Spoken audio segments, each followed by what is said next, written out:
Mbappe, Thuram,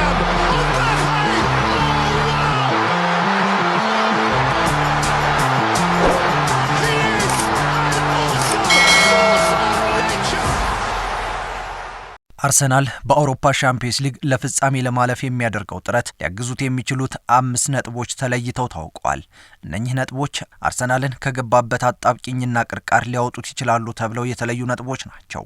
የቢቢሲው ስፖርት ጸሐፊ አሌክስ ሃውል በዝርዝር ያስቀመጣቸውን እነኚህን ነጥቦች በዛሬው የሌጀንድ ስፖርት ጥንቅራችን እንመለከታለን። ሰላም ውድ የሌጀንድ ስፖርት ቤተሰቦች በያላችሁበት እንደምን አላችሁልን? በዛሬው ጥንቅራችን ከላይ ያነሳናቸውን ጉዳዮች በዝርዝር እንመለከታለን። ይህንን ቻናል ላይክ፣ ሼር፣ ሰብስክራይብ በማድረግ አዳዲስና ታሪካዊ ስፖርታዊ መረጃዎች ይድረሷችሁ። መረጃዎቻችን ይቀጥላሉ። Mbappe, Thuram,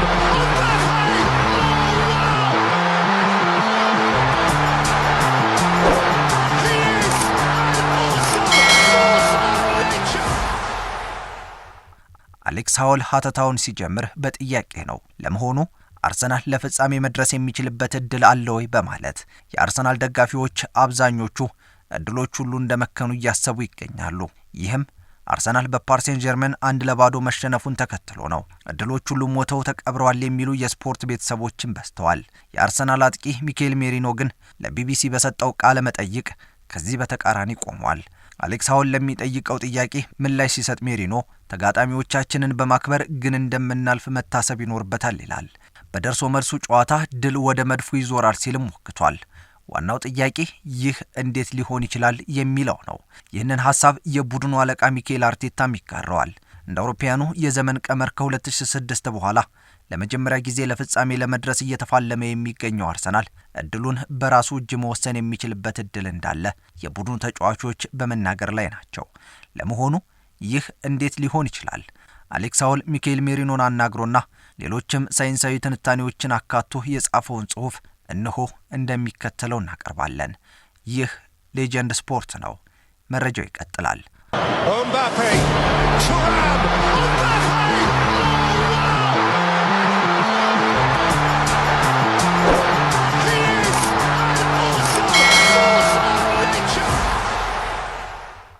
አርሰናል በአውሮፓ ሻምፒዮንስ ሊግ ለፍጻሜ ለማለፍ የሚያደርገው ጥረት ሊያግዙት የሚችሉት 5 ነጥቦች ተለይተው ተቀምጠዋል። ነጥብ 1 ምንድነው እንመልከት። የሚፈጥሩት የግብ ዕድሎች ሰፊ መሆናቸው። ይህ ሀተታ መነሻው የባለፈው ሳምንት የማክሰኞ ጨዋታ ነው። አርሰናል የፈጠራቸው የግብ ዕድሎች 5 ሲሆኑ ፓሪስ ሴን ጀርመን በአንጻሩ የፈጠረው ዕድል ደግሞ 4 ብቻ ነው። ይህ ደግሞ አርሰናል 1.65 ግብ የማስቆጠር የሚችልበት ዕድል የነበረ ሲሆን ፓሪስ ሴን ጀርመን በበኩሉ 1.4 ግብ ብቻ ነበር መፍጠር የሚችለው። ይሁንና ምስጋና ለጂያንሉጂ ዶናሩማ ይሆንና ሁሉንም ኳሶች ማምከን ችሏል። ባርድሌ ባርኮላና ራሞስ ያደረጓቸው የፒኤስጂ ሙከራዎች የሚረሱ ባይሆኑም 4 ዕድሎችን ያመከነው ዴቪድ ራያም የዕለቱ ብቃቱ የሚካድ አልነበረም። እናም በኤሚሬትስ የተፈጠረው ስህተት 15 ደቂቃዎችን ብቻ ያስቆጠረ ዕድሜ የነበረው ሲሆን በቀሪ የጨዋታው መርሃ ግብር ያሉ ቁጥራዊ ስታቲስቲኮች አርሰናል የፈጠራቸው ዕድሎች የበለጠ ስኬታማ ነበሩ ማለት ይቻላል። እናም በፓርክ ደስ ፕሪንስ የሚደረገው መርሃ ግብር አርሰናል የበለጠ ዕድሎችን መፍጠር የሚችልበት አጋጣሚ ያለው ተብሎ ተስፋ ተጥሎበታል። ይህንን አጋጣሚ መፍጠርና የራስን ታሪክ መጻፍ መቻል ደግሞ ከቡድኑ አባላት የሚጠበቅ ይሆናል። ስለ ግብ ዕድሎች ፈጠራ ሲወራ ደግሞ የአርሰናል የፊት መስመር ተጫዋቾች ከፓሪስ ሴን ጀርመን ተጫዋቾች ጋር በንጽጽር ሲታዩ በዕለቱ የፈጠሩት የግብ ዕድል ንጽጽር ውስጥ የማይገባ የአርሰናል አጥቂዎች በልጠው የሚቀመጡበት አጋጣሚ እንዳለ ቁጥራዊ መረጃዎች ምስክር ሆኖ ተቀምጠዋል። ነጥብ 2 ምንድነው እንሻገር። Mbappe, Thuram,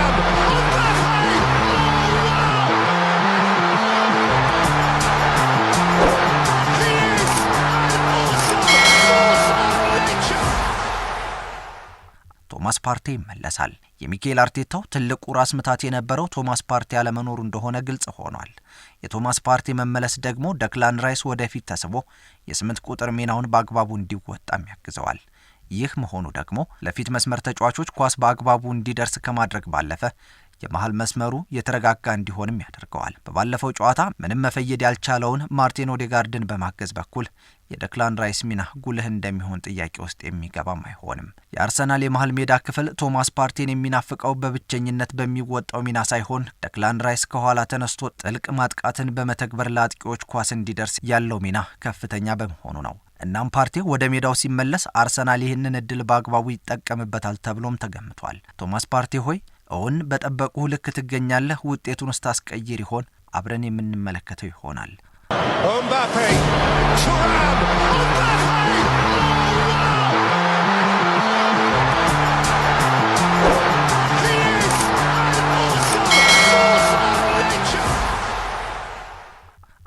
ነጥብ 3 ፓሪስ ጀርሜን በቀላሉ መሸነፍ የሚችልበት እድል በመኖሩ ነው። ይህ ነጥብ የማይዋጥ ጉዳይ ይመስላል፣ ግን ይሄ በመረጃ ተደግፎ ሲነሳ ሀቅ ነው የሚያስብል ነገርም አለው። ይህንን ለማጠናከር ያለፉት ጨዋታዎችን ዘርዝሮ መመልከት ወይንም ማየት በቂ ነው። በሊጉ ሳይሸነፍ ዋንጫዎችን ቢያነሳም በባለፈው ሳምንት በኒስ ተሸንፎ የመጀመሪያ ሽንፈቱን አስተናግዷል። ይህ ብቻ ሳይሆን ፓሪስ ጀርሜን በአውሮፓ መድረክ ያደረጋቸውን የሻምፒየንስ ሊግ ጨዋታዎች በብዙዎች ተሸንፎ በገደምዳሚያው የደረሰ ቡድን ነው ይላል አሌክስ ሃውል። በአስቶን ቪላ 3-2 ተሸንፏል፣ ግን በድምር ውጤት አሸንፏል።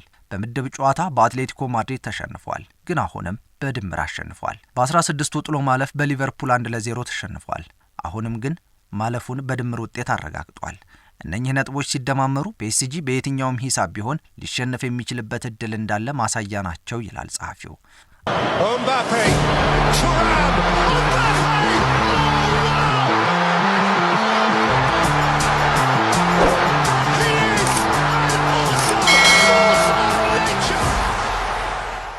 ተቃራኒውን የአርሰናል አመክንዮን ብንመለከት ደግሞ ፒኤስቪ ኢንዶቨንንና ሪያል ማድሪድን በቤርናባው በዝረራ ያሸነፈበትን ሁነትንም ማስታወስ ይቻላል ይላል ጸሐፊው።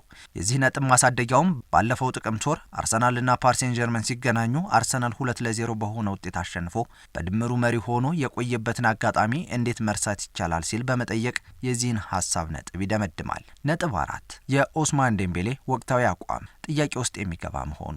የትኛውም አሰልጣኝ ምርጥ የሚባሉ ተጫዋቾችን ማሰለፍ የመጀመሪያው ፍላጎቱ ነው። ነገር ግን ሉዊስ ኤንሪኬ እንደሚሉት ኦስማን ዴምቤሌ ላይ መተማመኛ የላቸውም። ባለፈው ሳምንት በነበረው መርሃ ግብር እስከ 70ኛው ደቂቃ ብቻ የተጫወተው ኦስማን ዴምቤሌ በ70ኛው ደቂቃ በባርኮላ ተቀይሮ ከሜዳ ወጥቷል። ይህም የአጥቂውን ሙሉ 90 ደቂቃ የመጫወት ብቃት ጥያቄ ውስጥ የሚያስገባ ጉዳይ ሆኖ እናገኘዋለን ይላል የቢቢሲው ተንታኝ ጸሐፊ። በውድድር ዓመቱ 32 ግቦችን አስቆጥሮ 12 ኳሶችን አመቻችቶ ያቀበለው ኦስማን ዴምቤሌ የውድድር ዓመቱን በታላቅ ስኬት ቢገሰግስበትም በአርሰናሉ ጨዋታ ላይ ግን የታሰበውን ያክል ርቀት ተጉዟል ማለት ይከብዳል። ከጨዋታው በኋላ በነበረ ጋዜጣዊ መግለጫ ስለ ኦስማን ዴምቤሌ ወቅታዊ ቁመና ጥያቄ የቀረበላቸው ሉዊስ ኤንሪኬ አሁን ላይ የከፋ ጉዳትም ሆነ አቋም መውረድ የለበትም፣ ለአርሰናል ጨዋታ ዝግጁ ይሆናል ብዬ አስባለሁ ስለማለታቸው ጸሐፊው ያትታል። ግን በመካከላቸው ያለው መሰረታዊ የሆነ የዲሲፕሊን ልዩነት ኦስማን ዴምቤሌ ያለውን ሁሉ እንዳይሰጥ ሊያደርገው እንደሚችልም ተገምቷል። እናም ይህ ነጥብ ሌላኛው የአርሰናል የእድል መንገድ ጠቋሚ ሊሆን የሚችልበት አጋጣሚ እንዳለ ማሳያ ተደርጎ ሊወሰድ ይችላል ይላል ተንታኙ። Mbappe, Thuram,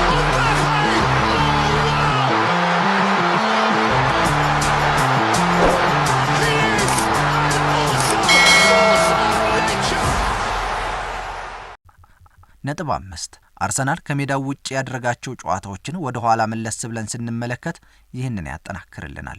አርሰናል በውስጥ የሊግ ውድድር ላይ የነበረው ደማቂ ዓመቱ የክብረ ወሰን ሌላኛው ጋሻ የሆነ ጉዳይ ሆኗል። በዚህ የውድድር ዓመት በእንግሊዝ ፕሪምየር ሊግ ካደረጋቸው ጨዋታዎች መካከል ከሜዳው ውጪ አብዛኞቹን ጨዋታዎች አሸንፏል። 8 ጨዋታዎችን ሲያሸንፍ በሁለቱ ብቻ ተሸንፏል። 7 ጨዋታዎችን በአቻ ውጤት አጠናቋል። እናም አርሰናሎች ከሜዳቸው ውጪ የሚያደርጓቸውን ጨዋታዎችን በድል የማጠናቀቅ እድላቸው ከፍተኛ ስለመሆኑ ሌላኛው ማሳያ ሆኖ ተቀምጧል። በአውሮፓ መድረክ ደግሞ የወቅቱን ግማሽ ፍጻሜ ተፋላሚ የሆነውን ኢንተር ሚላንን በገጠመበት ወቅት 1-0 በሆነ ውጤት የተሸነፈበት ብቸኛ ሽንፈቱ ሲሆን ይህም በሳንሲሮ የተስተናገደ ጨዋታ ነበር። አርሰናል በሁሉም ውድድሮች ግማሽ ፍጻሜ ላይ የደረሰባቸውን 7 ጨዋታዎች ብንመለከት 5ቱን ተሸንፈው በሁለቱ አቻ መውጣታቸው ለሚኬል አርቴታ መጥፎ ጠባሳ ነውና ይህንን ጠባሳ ለማሻር ፍልሚያ የሚያደርጉ ይሆናል። ሚኬል ሜሪኖ ሐሳቡን እንዲህ ሲል ይጠቀልላል። የባለፈው ማክሰኞ ጨዋታ የሚቀይረውና የቀየረውም አንዳች ነገር የለም። ቡድኑ ሁሌም የአሸናፊነት ስነ ልቦና እንደተላበሰ ነው። ዛሬም እንደዛ ይቀጥላል። ወደ ፓሪስም እንሄዳለን። የቤት ስራችንን አስቀድመን ሰርተናልና በድል እንመለሳለን ሲል አጠቃሏል። በፓሪስ ምን ሊከሰት ይችላል? የሁሉም የስፖርት ቤተሰብ ናፍቆት ሆኖ እስከ ረቡዕ ምሽት ድረስ ይቀጥላል። ይህ ሌጀንድ ስፖርት ነው። ቻናሉን ላይክ፣ ሼር፣ ሰብስክራይብ በማድረግ አዳዲስና ታሪካዊ ስፖርታዊ መረጃዎች ይድረሷችሁ። ጥንቅራችን አበቃ። ቸር ቆዩልን። Mbappe, Thuram,